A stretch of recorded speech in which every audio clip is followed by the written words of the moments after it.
Je pourrais vous parler de pandémie dans un contexte avec la fête des voisins au travail. Je pourrais aussi pousser plus loin l'allusion avec le contexte de télétravail, ce que vous vivez probablement tous au quotidien, par ces études qui ont été effectuées d'ailleurs par une chaire de recherche, un centre d'expertise du côté de l'Université Laval.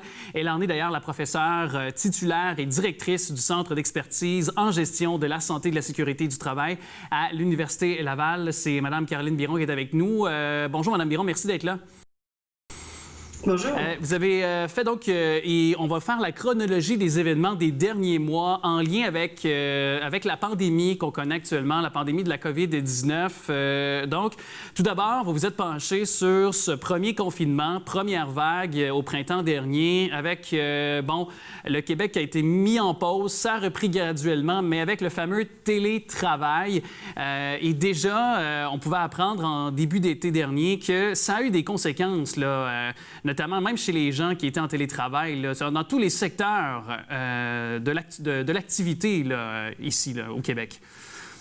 Oui, tout à fait. On a fait donc une étude en collaboration avec la firme Somme, et donc on avait un panel web représentatif de la population québécoise en termes d'âge, de genre et d'éducation. Donc, plus de 1200 personnes qui ont répondu au moment du confinement. Puis on a sondé à ce moment-là les mêmes personnes un peu plus tard au moment où on était pas mal déconfinés, c'est-à-dire juste avant le mois de juillet. Et donc, on avait quand même près de 900 répondants lors de cette deuxième phase-là. Et il faut savoir qu'on parle ici de gens qui sont au travail, donc qui ont travaillé durant les 7 derniers jours précédant l'enquête. On n'a pas les gens qui ont perdu leur emploi, là. Alors, et on a donc des gens de tous les secteurs d'activité, que ce soit des compagnies privées, les administrations publiques, le service de santé, services sociaux. Alors, donc plusieurs secteurs qui ont été couverts. Puis donc, on avait 38 % de nos répondants qui étaient uniquement en télétravail et à temps plein. Alors, puis on a mesuré ce qu'on appelle la détresse psychologique, c'est chez ces gens-là. Et donc, ce qu'on a constaté, c'est qu'il y avait quand même des niveaux passablement élevés de détresse psychologique comparativement à avant la pandémie. Alors, la dernière enquête sur la santé de la population au Québec a été réalisée en 2014-2015. On parlait à ce moment-là de 24 % des hommes qui vivaient de la détresse élevée. Au moment du confinement, avec notre étude, on était à près de 41 % des hommes. Chez les femmes, donc, on avait 33 % chez les femmes lors de la dernière enquête en 2014-2015. On est monté à presque 56 % de gens qui rapportaient une détresse psychologique élevée. Donc ça fait une moyenne de 48, là, c'est très élevé. C'est très élevé. Puis là, si je comprends bien dans ce que vous venez de dire, c'est qu'il y a plus de femmes que d'hommes. Le niveau de stress est plus élevé chez les femmes que chez les hommes. Et pourquoi? Comment on explique ça?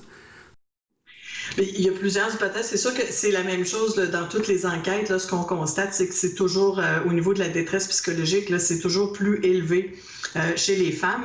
On peut avoir des hypothèses en termes, entre autres, de les femmes, le genre de secteur qui est occupé, beaucoup dans l'enseignement, dans le secteur de la santé, des endroits où c'est particulièrement vulnérable.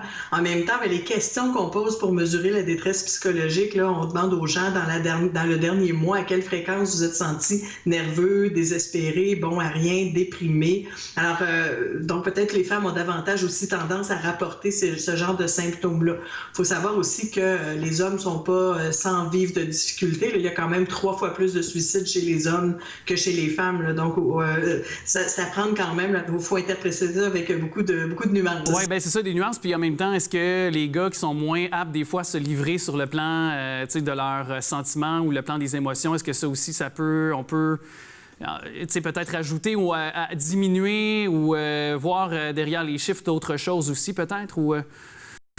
Oui, possiblement. C'est envoyé par courriel, donc c'est plus ou moins menaçant de dire est-ce que j'ai pleuré, par exemple, mais peut-être que les hommes ont moins tendance à pleurer comme façon de vivre leurs émotions. Peut-être qu'ils vivent ça différemment, mais en même temps, c'est ça. C'est pas qu'ils vivent pas de difficultés. Là, je pense que la pandémie, c'est difficile pour tout le monde. Ce qu'on voyait, c'était difficile aussi pour les télétravailleurs et pour les gens qui devaient se rendre en présentiel. On ne voyait pas de différence au niveau de la détresse psychologique. Là. Donc, les télétravailleurs en vivaient tout autant que les gens qui devaient se rendre sur les lieux de travail. Là. Donc, chacun, je pense que tout le monde vit son lot de difficultés, qu'on soit jeune, vieux, seul, en couple, parents, sans enfants, c'est difficile pour tout le monde. Et là, l'étude, je pense qu'elle s'est poursuivie parce que vous avez voulu préciser puis aller voir si c'est une tendance qui se poursuivait avec l'espace-temps, parce qu'on sait, l'été est arrivé, on a pu quand même se déconfiner et là, avec l'automne, on s'est comme en quelque sorte reconfiné. Alors, tout ça réuni ensemble, est-ce que plusieurs mois plus tard, on voit les mêmes chiffres, la même tendance se poursuivre ou?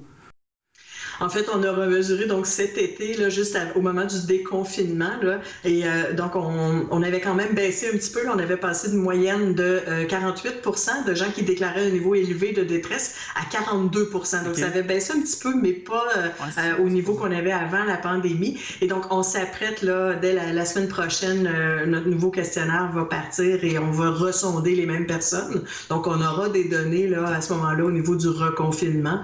Alors l'histoire est à suivre, là. Mais donc c'était quand même malgré tout élevé cet été, même si on était déconfinés. Je pense que les gens, tout le monde, il reste quand même beaucoup d'inquiétudes, beaucoup de problèmes de sommeil, beaucoup de problèmes d'incertitude. Alors la détresse demeure élevée. Oui, tout à fait. Puis c'est pas la seule étude là, qui va dans ce sens-là. En général, les études sur la santé mentale, que ce soit au Canada, au Québec, les différents chercheurs, on arrive tous avec des résultats assez similaires. C'est que ça se détériore, la santé mentale. Puis donc, il va falloir commencer à mettre ça en priorité. Là. Bien, justement, et récemment, M. Carman, le gouvernement en tête, évidemment, de M. Legault, la CAQ, qui ont annoncé une enveloppe d'argent qui va se décliner de différentes façons, mais on parlait de 100 millions de dollars dédiés à la santé mentale suite à un événement déplorable, l'événement Wendake, là, on a pu voir de jeunes enfants, malheureusement, qui sont décédés. Là. Je ne veux pas nécessairement ramener ces mauvaises énergies ou cette histoire triste, tragédie dans le fil de notre conversation, mais quand même, c'est un peu en mode réactif, en mode réaction que le gouvernement a annoncé cette enveloppe d'argent-là. Que pensez-vous de ce montant-là et de la façon dont il va être dépensé? Je pense que d'une part, l'ampleur des problèmes actuels, ça va demander un budget qui va être récurrent et pas juste un budget donc ponctuel. Il y a des besoins partout, hein, des besoins au niveau de l'accessibilité là, à des services en matière de santé mentale. Moi, je suis plus dans le monde du travail, là, la santé mentale au travail. Puis je pense que là aussi, les besoins sont énormes. Puis en santé-sécurité, depuis toujours, la santé mentale, c'est l'enfant pauvre. Hein. Si on regarde ce qu'on fait en matière de santé-sécurité, puis il y a des besoins là aussi, là, je nie pas qu'il y a des besoins, puis on verra comment le nouveau projet de loi là, va permettre de combler certains de ces besoins-là ou non, mais définitivement, on a toujours été l'enfant pauvre de la santé-sécurité. On regarde, par exemple, que ce soit en termes de formation en santé-sécurité, quand on arrive dans une nouvelle entreprise, la priorité là, qui est accordée à ça, on a des gens qui sont spécifiquement dévoués à travailler le dossier de la santé-sécurité en entreprise, alors qu'au niveau de la santé mentale, on est beaucoup dans le réactif, en rapport à avoir un programme d'aide aux employés et certaines compagnies qui en ont même pas. Là. Donc, mais ça, c'est un peu trop tard. Il faut aller vers la prévention, là, comme à la fois en santé, sécurité et en santé mentale, il faut aller du côté de la prévention. Et donc, si on se met en mode solution en 2 minutes, c'est quoi? C'est d'améliorer, vous avez dit, d'investir donc dans la santé, sécurité au travail. Est-ce que c'est d'y aller aussi dans des pratiques de gestion meilleures? On parle souvent des ressources humaines, à quel point c'est négligé aussi dans les entreprises. Est-ce que c'est de mieux s'organiser aussi, de mieux organiser les ressources humaines et d'avoir de meilleures pratiques de gestion chez nos entreprises?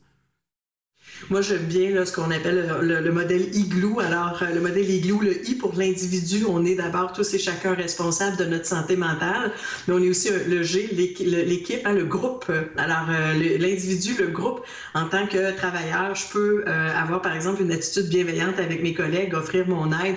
Alors, peut-être prendre le temps, ces temps-ci, là, c'est un mois qui est sombre, novembre, prendre le temps de faire une fête des voisins au travail, par exemple, pour briser l'isolement. Alors, aussi le L pour leader, donc nos gestionnaires. Mon gestionnaire, de par ses pratiques, a énormément d'emprise sur notre santé mentale. Et le O pour organisation. Alors, tous les enjeux de gouvernance, donc d'être une organisation bienveillante.